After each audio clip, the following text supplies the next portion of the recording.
Hello, everybody. Welcome to the Elevate Your Life podcast. Super excited to be with you here today. We're doing podcast number 169, and it's entitled The Science of Appreciation, How Gratitude Rewires Your Brain. Super excited about this one, Cheryl. It is so awesome. I'm super excited to talk about this. I really am. I think that gratitude is something that's we don't talk enough about. I think it's kind of underrated. I think it's like, well, yeah, it's good to be grateful. But I mean, how could that really change my life if I'm really, if I'm just grateful? Because it seems like it's easy to, yeah, I mean, honestly, let's just be grateful, right? Yeah. Yep. But it's not quite as easy as it seems when that whole whirlwind starts happening. So I'm super Which is all the time, basically. Exactly. Yeah, I just think this is a word it gets thrown around a lot, but we don't really understand it 100% and right. why we should do it or how we should do it. So this is going to be a great podcast. I think one of the better ones we've ever done. And because it's such an important topic, like this is a way to live, having that attitude of gratitude all the time. And it's so powerful, Cheryl. Well, and I'm super excited to talk about really the benefits, like the promises that are there when you are in gratitude. Yeah. So let's talk about it. So we just want to start with the definition of gratitude. So gratitude can be defined as the feeling of appreciation or thankfulness for the positive aspects of one's life, including benefits received from others or from life experiences. It involves recognizing and acknowledging the good things in life, whether they are tangible or intangible. Yeah. Yeah. So I just love that. And I know, some of you might be thinking, oh, listen, I just don't know. I don't know if I can think of one great thing to be thankful for in my life, but that's what I'm excited about because there's always something to be grateful for. Yeah. I remember listening to a podcast from Ed Millett. And he was sitting he was having lunch with somebody, maybe Frank or somebody. Yeah. And the guy asked him, hey, what are you grateful for right now? And he was just at the rock bottom, before he was famous or anything and rich. Right. And he's like, nothing. Like, and there's so many people we meet all the time that when you ask, what are you grateful for? They have a blank look on their face. Like they've never thought about it. Oh yeah, I'm grateful for things. Like, well, what? Like list them. You should be able to rattle this off, and they can't. Like people, say this word and they say they're grateful, but they're not really embracing the concept. And it's so powerful. But Cheryl, when we were trying to really dive in and become experts on this topic of gratitude, one of the things I know that popped in my mind and your mind was, well, what's the opposite of gratitude? Like if you're not feeling grateful, which we don't really believe many people are. They say they are and that they embrace it. And maybe they have moments, oh, I'm so grateful for that or that, but they're not really living that full time. So if they're not living that full time, what are they living? And this was super interesting to me. I know you, being the Christian you are and having the knowledge base you have, knew about this, but it was new to me. So talk about the opposite. What's the opposite of gratitude? Well, the funny thing is yes, I've done a lot of work and stuff around what the opposite of gratitude is, but I didn't realize that it was the opposite of gratitude. So the opposite of gratitude is resentment. And I don't think I realized how bad and insidious resentment is, but I didn't realize that it was the opposite of gratitude. And just meaning like the exciting thing to me is that, oh my gosh, so if you do have a resentment, or if you're struggling with a resentment, we'll talk a little bit about what that is here in a minute. You can work on that resentment and getting over that resentment by using gratitude. So that's what was so exciting to me, is that there's something definitely that we can work on these resentments. And I think everybody has resentments. We might not even realize that we have resentments. And I think something that I've really noticed with a lot of the women that I've worked with is you start the resentment process with yourself, right? So you resent yourself and some of the things you've done in your life. So just knowing this and becoming aware of it, which my favorite word is awareness, but just becoming aware that you can do these things to help with any resentment, that you're feeling or that you're having, because I think it is the most important thing to let those resentments go. But let's talk a little bit about what a resentment is. So resentment can be defined as a feeling of anger or bitterness towards someone or something, often stemming from a sense of being treated unfairly or wronged. Now, Paul, let's think about that for a minute, because every single one of us, as we go through life, I honestly believe that we could feel like we've been treated unfairly or wronged, right? And so it causes this bitterness and this anger, and then it just gets into a like a tailspin, Yeah. and you can't get out of it. And then you start your brain starts wiring to always feel like nothing's working out, or feel like, oh, everything bad's happening to me. And then you start thinking, I don't have anything to be grateful for, which is Yeah. just not true. Yeah. Right. So Yeah. crazy. Always, so I'm big on emotions, that, like, my big thing is state and having these positive emotions inside of you.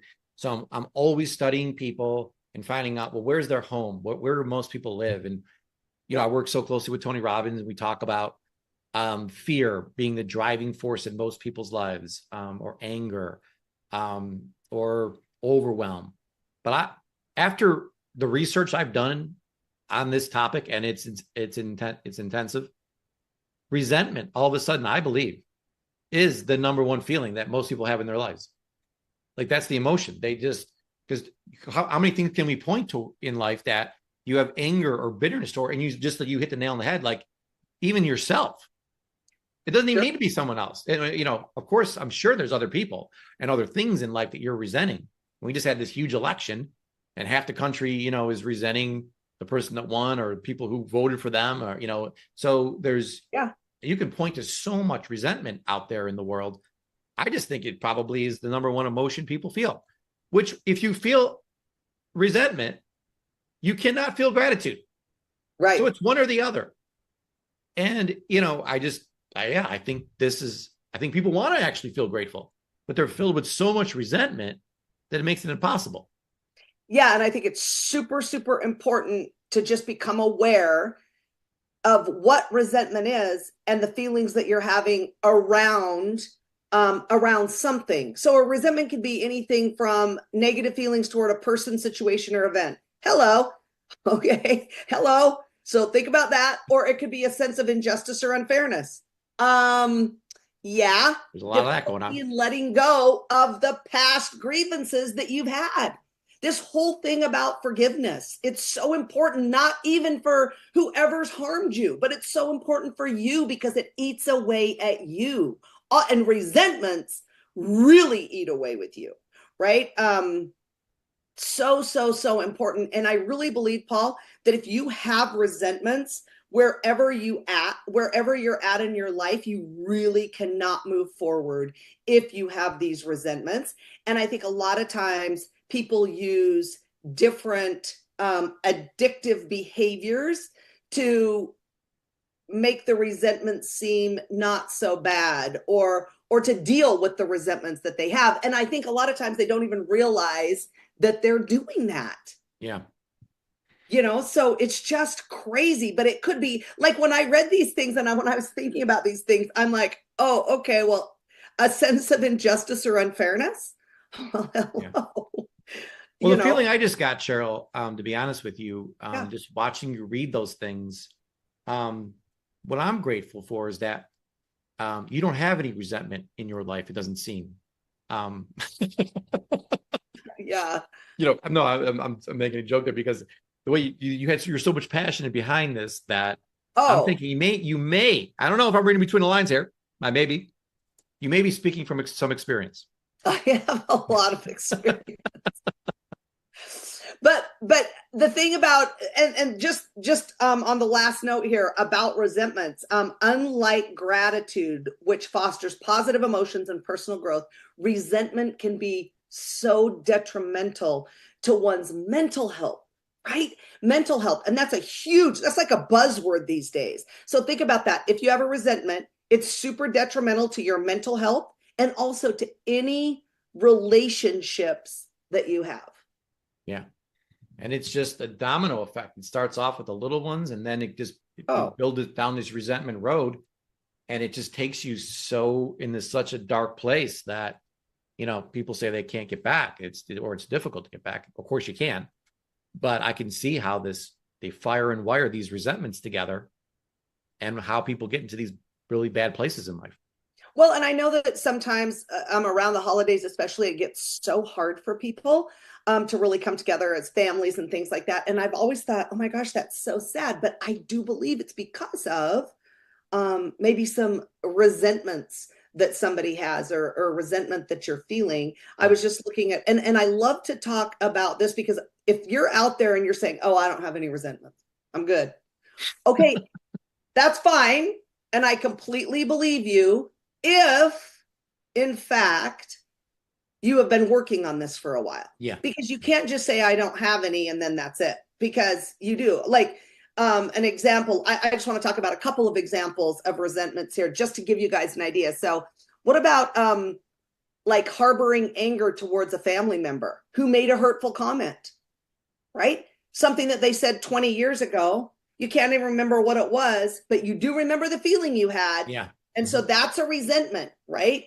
Inside of you. Yeah. You keep that resentment, right? What about feeling bitter towards a friend who forgot your birthday? Oh my gosh. I'm sorry, everyone. Whoever I forgot your birthday, I'm sorry. Let's see. A colleague who undermines you behind your back, right? All of these things, a partner who doesn't take your feelings into consideration, feeling envious and resentful of someone's success or material possessions. You guys, that's a resentment. I never knew that. Feeling jealous of oh, so and so. Oh well, she's a big, influencer, and that's a resentment of someone else's success or material possessions, right? A brother or sister who appear to be favored by your parents. Yeah. You guys, there are so many different ones, and these are just a few, but I just wanted to bring them to your attention, really, because I really want you to think about, how these resentments can manifest in the different aspects of your life, from personal relationships to professional, to even broader social contexts, like exactly what you said, Paul. What's happened with the election? Everyone's feeling their feelings, right? A different way. Someone could be feeling one way, another person could be feeling another way. But you have to remember that if you are harboring any resentment with this, it will affect your life. Yeah. Yeah. In a negative way. Yeah. Big time. Mm-hmm. So what I want to do here, ahead. Cheryl, is really sum this whole thing up for people. Yep. This is what it comes down to. This is super important. You can get these notes at elevateyourlife.com. Just put in your email address. We'll send you the notes. But we got a pen and paper to write this down. Resentment is basically someone or something that did not meet your expectations. That means you expected something. You expected your parents to love you this way, or your friend to remember this birthday, or the person to treat you this way or say this towards you or whatever. You expected that. It didn't happen. So now you resent them for that. So the way we got to spin this is that it is your fault. You're the one that expected something. Okay, I have a resentment that you just said it's my fault. Well, so, from all the things I learned from Tony, being with Tony Robbins and becoming a trainer with him, I think one of the most powerful messages he's ever given to me and blessed my life with, that I've honestly, truly 100% embraced, is I exchanged my expectations for appreciation. I use your thing, Cheryl, all the time, awareness. I'm aware now. Oh, wait a second. I expected that person to act that way or do that or do this. That was on me. You know what? I'm going to find a way to appreciate that. And I can always do it. I can find a way to appreciate that person, because odds are they've done a lot for me, a lot of good things, and brought things into my life that were great. So I'm like, you know what? I just appreciate you. That's all it is. I appreciate you. And I dropped the expectations that you got to do this, you got to do that, she's got to do that, he's got to do that. And relationships are not about getting, it's about giving. And that's where the real joy in life comes from, And everybody that really thinks about it, I mean, I love giving people gifts. You know, I'll just send Cheryl things out of the blue. She didn't ask for. I'll order stuff for her, and I just love the feeling of giving is so great, and we all experienced it. And it's when you can, you know, not expect things from other people and just find a way to appreciate them. I think that's such a powerful message, Cheryl. Yeah, it's such a powerful mindset shift is really what it has to become. And I love this whole idea, Paul, that you said that it becomes an appreciation instead of an expectation. And what came to my mind is, look, everything that's happening in your life, it has everything to do with you. You have to take responsibility for that. Yeah. It's not anyone else. You cannot blame or resent anyone, anything, or anything for how your life is. It's completely 100% up to you how you want to live your life and how you want to do it. And I really believe that it starts with this appreciation and this gratitude. Yeah.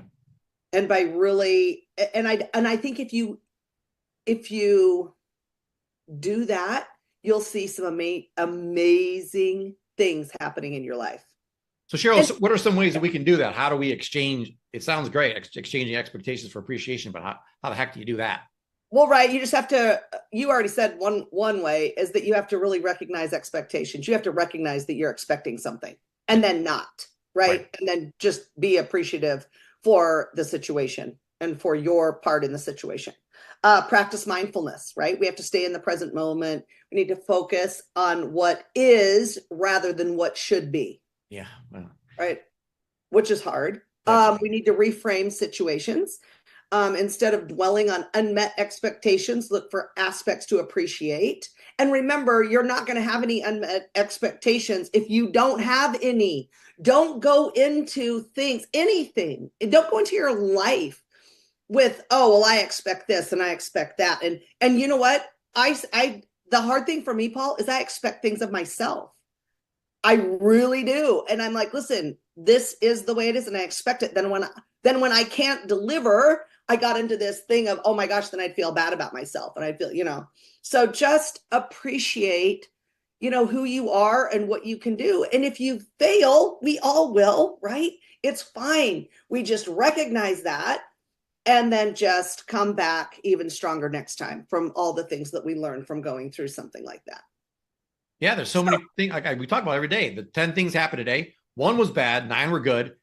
You don't appreciate yourself for going to the gym, doing this, doing that, eating that chicken, having that, all the good things you did.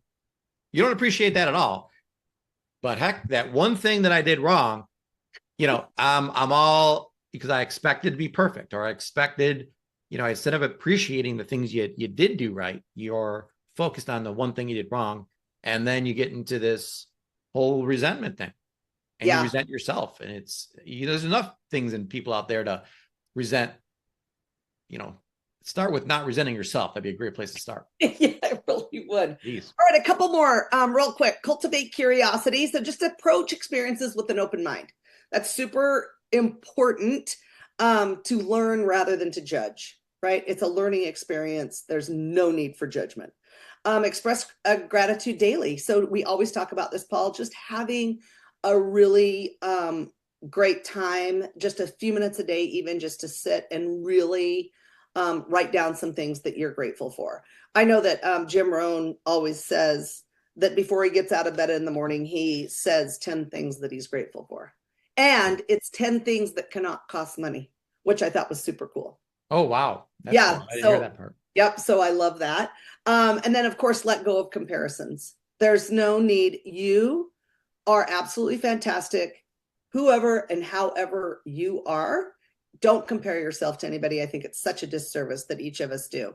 But focus on your own journey rather than measuring yourself against others. So super, super important. Yeah. Yeah. I mean, people always would say, you need to stop and smell the roses. And I just, I don't have time for that. I've always been too busy to stop and smell the roses. But after doing this podcast and all the research we've done, because we do a ton of research before we do these podcasts, and I can really see now how important this is Oh yeah. to really fire and wire your mind to look for the good in life, because what's wrong is always there. Yeah. But to really stop and appreciate instead of expect is a huge shift, like you said. So Cheryl, if we make these mindset shifts, we're shifting from expectations and resentment to appreciation and gratitude.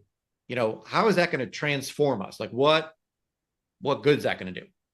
Well, I think it's so interesting, Paul, that you say that, because as I was thinking about this, right? I mean, why do we do what we do? Why do we strive to be great? Why do we set goals and accomplish them? Why do we elevate? Why? And all of us do them, right? Why do we do it though? It's because we want to, it's not because we necessarily want all those things, but it's because we want the feeling that we'll have. We want that feeling of happiness and of joy, right? But it's so crazy to me when I finally realized that you can have the happiness and joy wherever you're at by just practicing gratitude. Right? I mean, it's so interesting to me that that's the way it works. I don't know. Yeah. Anyway, No. so gratitude practice. Let's talk about what gratitude will do for you, because these 10 things are absolutely unbelievable. Yeah. So the first thing that we're going to talk about is that it stimulates the production of dopamine and serotonin. Right? And those are the feel-good neurotransmitters. So we all want those. We all want to feel good. We all want to be happy, right? So that's the first thing gratitude does. It's like taking a Prozac without taking a Prozac. I mean, it's so crazy awesome. Yeah, and we definitely don't want to take a Prozac, since one of the side effects is you'll kill yourself. So please don't take that, okay? Yeah. Here we go. Stress reduction is the next one. How many people are under stress? Well, just about everybody, right? Yeah. But if we can get into this regular gratitude practice, it has been shown to lower cortisol levels. Now, that is one of the things that all of us want to do, because as you know, you can't lose weight if your cortisol levels are too high. So, Michelle, wait a second. Are you saying that if I practice gratitude, not only will all the good hormones be manufactured in my body, but I'll also stop manufacturing all the bad ones at the same time? Right. Wow. Just with gratitude, just with being grateful. It's so fascinating to me, right? So let's go on. So consistent gratitude exercises can lead to lasting changes in neural pathways, improving overall emotional regulation and well-being. You guys, we talk about mental health all the time. Well, the number one thing I believe for mental health, just like the very first step that you can do on your own, is maybe you're seeking some more guidance or some more help, start a gratitude journal. Write down what you're grateful for. And listen, if you don't know anything, if you can't think of one thing to be grateful for, let me just say, if you're listening to us, you're breathing. So that might be one thing that you could be grateful for, right? Is just being alive, that you woke up today, right? That's great. It's a great thing to be excited about. So, but the key thing in there, Cheryl, is consistent. Oh yeah. You can be consistent now in firing and wiring those new neural pathways, so that there's a new pathway in your brain, so that this ends up being a path of leading to overall emotional regulation and well-being. It just isn't going to happen overnight. It's got, because you've built this fire and wiring of negative things all along that has created this pathway that has to be undone. It can be undone, but it's got to be consistent now. You got to be really intentional about doing this every day. Yeah. And an interesting thing to me is I learned when I was young, like how to pray, right? When you just first learn how to pray, the number one thing that I was taught is the first thing you pray about when you say your prayers is what you're grateful for. Yeah. That's the very first thing you say. And that to me has always been consistent in my life, right? And so I consistently say, I'm thankful for this or thankful for that, or what are you grateful for, right? We should all be grateful for everything that we have, because it was all given to us, everything. Yeah. Right. So I love that. Super important. We've got so many people that struggle with sleep. So being in gratitude or practicing gratitude, I guess, can improve your sleep. Yeah. So before you go to bed, write down 2 or 3 things that you are grateful for during the day. Right. It's amazing when I talk to people, because we being in the health and wellness industry, we talk about people with sleep problems all the time. Number one cause for sleep problems is they're thinking about all these negative things right before they're about to fall asleep. Yeah. All things that went bad today, all the things bad in their life. Yeah. I mean, no wonder you can't sleep at night. This isn't rocket science. I mean, just start thinking about the good things in your life that are going on. You fall asleep to that. Oh my gosh, Yeah. sleeping 10 times better. And then positive focus, be very positive focused. I mean, gratitude directs our attention to the abundance in our lives rather than the perceived lack. And what that does for each of us is it just really creates a more optimistic outlook. So if you focus on, we always talk about where energy goes, focus, or focus, however it is, where energy goes, energy focus. flows. Yeah. Yeah, energy flows. So we just want to make sure that we're focusing on what is good, because it's so easy when you don't focus on what's good to get so caught up in the what's bad that it's hard to get out of. So you've got to really start with something small, writing down a few things that you're grateful for, 3 in the morning, 3 at night, however you want to do it. That's how I do it. That's what really works for me. Or even just saying it to yourself, right? Out loud. That's another thing. Yeah. Okay. I'm laughing because I'm like, what's wrong is being thrown at you all day. You don't have to work and look for what's wrong. No, I mean, having no. children, Cheryl, how many times do they come up to you and tell you what's going good right now? It's not, that knock or the Yeah. phone call is always, oh, Yeah. there's something wrong going on, so. Absolutely. It's like, let's focus on what's going right. Something else that I love about this is you can really attract positivity. So when you're grateful, we attract more positive experiences and opportunities into our lives, and we're more open to recognize them, right? Because you are not going to recognize great things that are happening, or even super small, wonderful things that are happening, if all you're focused on is the negative. You're just not going to be able to do it, right? So resilience. I love the word resilience, Paul, right? So a grateful mindset builds emotional strength, right? It helps us navigate challenges more effectively. Now, I don't know about you, Paul. I never have challenges. So I don't really need to be Well, able to luckily you have me navigate. in your life to point out all the challenges to you. So Exactly. Oh my gosh, I've had like the biggest challenge of all time with Verizon lately. Like I can't even tell you, like it would be way too long. That's a podcast in yeah, itself. we should do a whole podcast on that. That's like a Just hearing series that of story podcasts. is a story everyone wants to hear. That is like a series of podcasts, like the problems I've had, but it's like just, realizing what you can be grateful for in those situations. And let me tell you, I've had more than one situation to figure out something to be grateful for sitting in the Verizon store. I can tell you that. Yeah. Okay, motivation, gratitude. No, I have to tell the audience that I felt some resentment from you towards me on suggesting, Cheryl, just walk into Verizon. They're going to hand you a free 16 for you and your whole family, and you're going to save money. Yeah. So ever since I've said that, I don't know, maybe it's just me, but I feel this this resentment from you towards me, just because it's been, I don't know, about 100 hours now of headache, and they didn't quite hand you 4 new 16s on the spot. Still don't have them, Paul. Still don't have them. It's been 2 months. And I was a customer for 15 years, and now it looks like I've been a customer for 5 days. Yep. And nobody knows what's wrong or how to fix it. And yeah, I think you're right. I thank you for making me aware of this resentment. That and I'm not even sure. Why'd you bring that up? I was happy. I don't think I had a resentment, Paul. You did.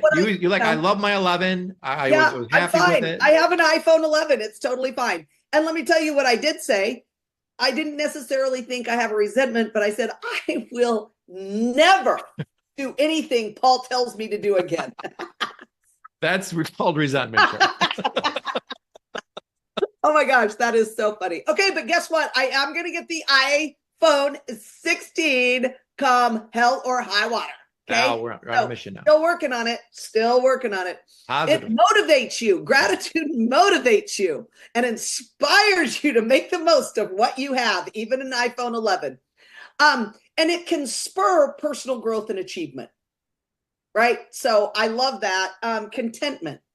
Appreciating what you have reduces feelings of dissatisfaction and envy, allowing you to enjoy your current circumstances. And I really want you to hear that, because I know there's so many people struggling and so many things going on right now. but really just give it a try. Just be grateful. Do these few things we're asking you to do. And we are going to talk here in just a second about some other ways that we can really increase gratitude in our lives. But the very last one, Paul, that I want to talk about, number 10, is so fascinating to me. But because we talk so much about health and wellness and taking the 90 and all of these different things that we need to take, and the cold plunge and the workout and the this and that, and oh my gosh, there's so many different things. But did you know that having gratitude, studies show that living with an attitude of gratitude actually strengthens the immune system and lowers your blood pressure? So maybe that should be one of the first questions so right? Cheryl and I have done so much research on this now, because we're like, really, gratitude increases all this health in your body and immune system and all this. And there's Dr. Dispenza and a whole bunch of doctors out there explain this whole thing. I'm thinking right now, Cheryl, you and I, we make it a pack that we call it the 91 essential nutrients now, and start talking about vitamin G. Yeah. Gratitude. You bet. That sounds fantastic. Vitamin G. Like vitamin M too. It's one 92. Or the other. Yeah. Both. Well, let's talk about some practical ways to increase gratitude in our lives, Paul. Yeah. My gratitude journal, Cheryl, is one of my absolute prized possessions. I have a separate journal that's just for gratitude. I have a journal for personal growth, which is super, super important to me. But, I got to go back and look when I started it, because it's got to be 25, 30 years. It's long. It's a huge time. And I'm literally every day, I'm always, this is something that I've been super, super intentional about in my life, is thinking of, and it's something new. I got to think of something new that day. I don't think every single one was unique, but I'm looking, what have I not been grateful yet that I could be? And I take a minute or two to think about something that's happened in the past 24 hours, whatever, but I could always think of something. And it's made my mind look for the good. And it's so important, such an important exercise for your mind to go search for what's good, because it's there. Right. I promise you, it's there. Yeah. It's just, you got to write it, and you got to write it down, write pen and paper. And then practice mindfulness, like pay attention to your present moment, appreciate the small joys. This is something that I really started doing after all this research. I know I've talked about it before, but it was talk. I didn't do it. Now I'm doing it, and I can see the difference that, just appreciating the little things that are around me. It's a complete mind shift. And expressing appreciation towards others, really thanking people for their kindness and efforts. Like I do believe in my life, and I know you are that way too, Cheryl. Like, I'm just always thankful. Like, thank you, thank you, thank you. It's like the best 2 words you can say in life. Oh, absolutely. Keep on telling people thank you, thank you, thank you. So I have done that, and I can't encourage people enough to be thankful for things. The gratitude meditation. So every day, Cheryl and I we have an app called Newcom. We can put a link to it in the notes, and it's an app on your phone. It's in the Ignite section, so there's different sections in there. But there's this thing that Tony Robbins recorded called Gratitude. It's a 13-minute recording with special emotional vibration music in there, and him talking. It's a 13-minute walkthrough through that. We'll also post some other things from YouTube that are free that you can gratitude. I know, Cheryl, you have sent me a bunch of them already too, that it just somebody walks you through a gratitude kind of journey and recording. You can practice 10, 15 minutes on that a day, change your whole life. It really makes the difference. But then really, I love this practice gratitude walks, like really notice and appreciate your surroundings while taking a walk. And we're going to be releasing our brand new book, Elevate Your Body. And we're going to be shooting a podcast. One of our upcoming podcasts is called the 30-30-30 program. Yeah. I'm not going to tell you what all the 30s are, but I can tell you one of the 30s is 30 minutes of walking. Yeah. But while you're walking, taking that walk outside, really appreciating your surroundings during that walk. I love to walk. There's all kinds of parks around my house I get to walk around, and it's having that appreciation while you're doing that makes all the difference. And it's just such a powerful 30 minutes of your day. What a way to start. Yeah, absolutely. Yeah. And doing these 5 things will really fire and rewire your brain really to look for those good things, right? Because we know, we've talked a little bit about this already. We've talked about what's wrong is always available. You can always find it, and our minds always seem to go to, oh, this and that, no, this happened and that happened, and that, and then where focus goes, energy flows. We talked a little bit about that. That's absolutely correct. That wherever you put your focus, that is where your energy is going to go. And we have to really be aware of that, and be aware what we are focusing on every single moment of every day. And then, you guys, we know that when you focus on good things in life, you get more of the good things in life. Whatever you're focusing on is what you're going to get. And Paul, talk to us a little bit about this whole idea of gratitude and manifesting, because it's just fascinating to me. This is fascinating to me. I firmly believe this because I've experienced it myself, and with all the thousands of clients I've worked with in the past 30 years, that when people come to me, or I'm looking at my own life and I'm like, I don't have what I want. I want this and that. I'm not getting what I want. Or other people tell me they're not getting what they want. The first question you have to ask yourself is, am I grateful for what I have? Because it starts with gratitude. If you're not grateful for what you have already, you will not get anything else. Yes. It's biblical. It's a universal law. So it starts with gratitude. And once you're grateful for things, you will, and you see good things in your life, more good things will happen. And the opposite also holds true. If you always think about the bad things in your life that are going on, guess what you will get? Yeah. More bad things. I promise you. It's just the law of attraction working there. So super, super, if we didn't sell you on gratitude yet, that should do it. But we want to leave you with a final tip here. I love this, Cheryl, because we're all going to get into a jam. Sky's falling, kids calling, whatever's going on, and you're going to need to call AAA. Call the AAA Association.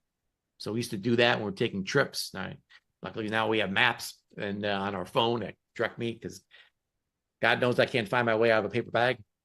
But those trip ticks were something else, following them. So it does bring back some memories. But if you get in trouble, you call AAA. They come fix your car, but they can also fix your life if you use these 3 A's. And Cheryl, what are these 3 A's that could absolutely change your life? Yeah. So the first A in AAA is acknowledge. And it's just acknowledge what you have, not what you don't have. That's where it all starts. So you need to acknowledge what you have.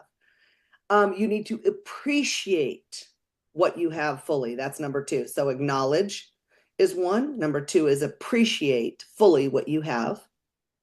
And then number 3 is act as if your prayers, remember I talked a little bit about prayers, and anytime you say prayers, you're grateful, you're in gratitude. So act as if your prayers are already answered. Yeah, I love that, Cheryl. And it's really the most powerful form of gratitude, in my opinion, is being grateful for things that haven't even happened yet.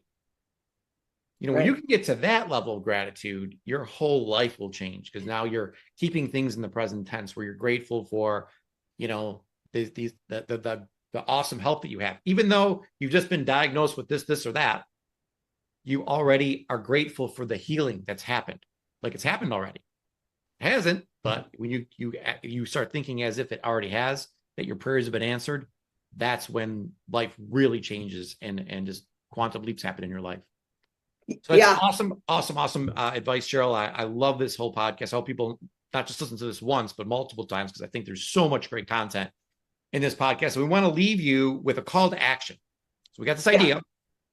We want to kind of start this gratitude movement, not just talk about it, but really do it. So on Facebook, what Cheryl and I have done already is we've gone in there, and I said something like, I'm so grateful for the health that I have. Thank you, God. And then I put hashtag elevate your gratitude. Now, when I did that and posted it, it made the hashtag elevate your gratitude in blue. So it's kind of like a link now. So when you click on that, you can see everybody's, what they're grateful for. And you'll be able to see hopefully thousands, because we're hoping to build this up over the next few weeks and next few years, but really start a movement here where people are intentionally thinking of something they're grateful for. Go to Facebook, post it. I'm so grateful for blank, whatever just happened that you noticed. Can be as small as you want it to be, or as big as whatever, it doesn't matter. Thank you, God. Hashtag elevate your gratitude. And when you do that, you'll be able to see other people's what they're grateful for. And I'm telling you, when we do this, Cheryl, it's gonna take a snowball effect to things, and it's gonna be, you're gonna read to others, and they're gonna read yours, and then everyone's just gonna have all this gratitude going on. So we're gonna shift the focus of the whole world, is our goal, to shift it from this resentment that's going on like crazy out there to a focus on gratitude and all the things that people can be grateful for. And I think this is the most powerful thing, Cheryl. Yeah, well, and I love that we're going to do it as a community and do it together, because I love to go in and see what other people are grateful for, because it reminds me of things that I can be grateful for too. So I absolutely love this idea. I think it's going to be so much fun throughout the year to do that. And it's just been so much fun doing this podcast today, Paul. And I love, love, love to be here with you guys and spending time with you today. Please stay committed and stay consistent. Remember, you have the power to elevate your life and the lives of those around you.